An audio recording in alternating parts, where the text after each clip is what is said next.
So when it comes to redevelopment and a city like Bombay, it's a redevelopment itself is a very complex economic proposition, right? It is not a typical structure that happens in most metropolitan cities of the world. You wouldn't hear of a redevelopment concept happening where someone has a 2 BHK apartment and a developer comes in, upgrades your old asset into a 3 BHK apartment and brings you back in the development after a certain point of time. So it's redevelopment is a unique economic model that is the inception is in Bombay in terms of your redevelopment of societies, redevelopment of slums, and so on and so forth.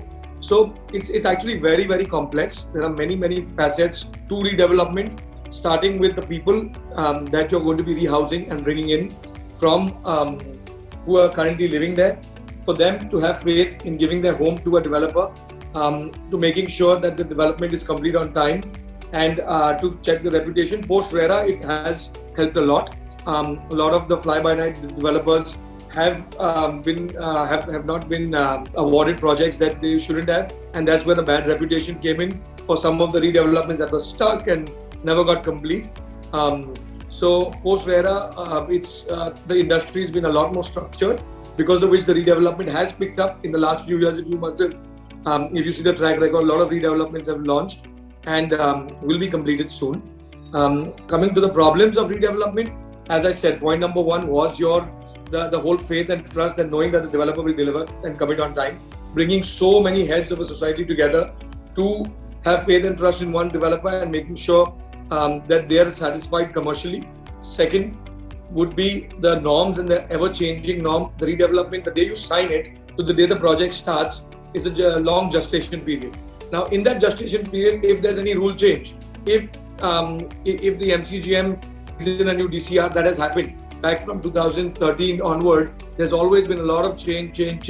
So a commitment can always change based on the fact that we're talking about X rules today. If the rules change, whatever's committed also will change.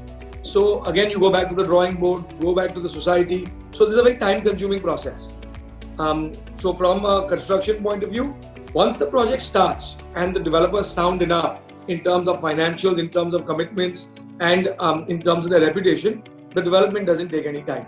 It's like any other regular project. But it's actually the start, the inception, from the time you sign, all the way to from the time you're selected, all the way to the building starting. That's the real time-consuming process. I'll give you a funny example. Back in, I think 2013 or 14, there was the Subodh Kumar regime where the whole concept of 6-meter rule came in. The 6-meter rule wasn't there before that. And that also, the 6-meter rule was there for any building that didn't have a CC, not for a building that didn't have an IOD. So IOD is an intimation of disapproval. We vacate the building, we demolish the building, and then the CC comes. So there were so many cases where the building is vacated, approvals are in hand, society is out, CC is about to come, building is being demolished, the rule has changed. COVID has made a very big, drastic change towards the thinking of our buyers. Back about a few years ago, you had seen a drastic dip in first home buyers. And there were very few first home buyers who were saying, oh, I want to buy my own home.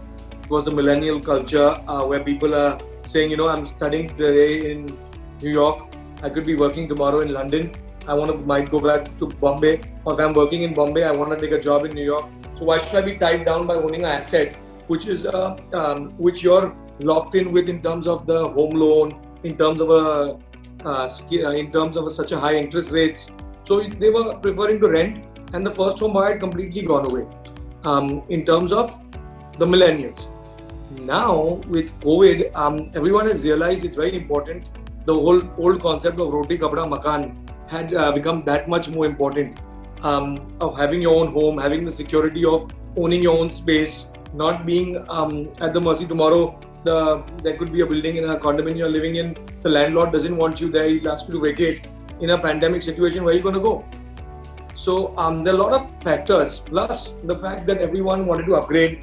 Who's in a one BHK is going to a 2, who's in a 2 is going to a 3, with work from home becoming a big culture, and the real people are having a value for your space, right? Suddenly, people who've not spent So I know so many bankers, so many lawyers, so many corporate buyers of mine who came back to me and said, Ram, we've not spent so many hours in our home since the day we bought it. So now we finally realized that we need more space. We need a bigger room. We need a study room. We need a separate room for our kids to study in. So I think the value of a home has had a complete paradigm shift from what it was pre-COVID and post-COVID.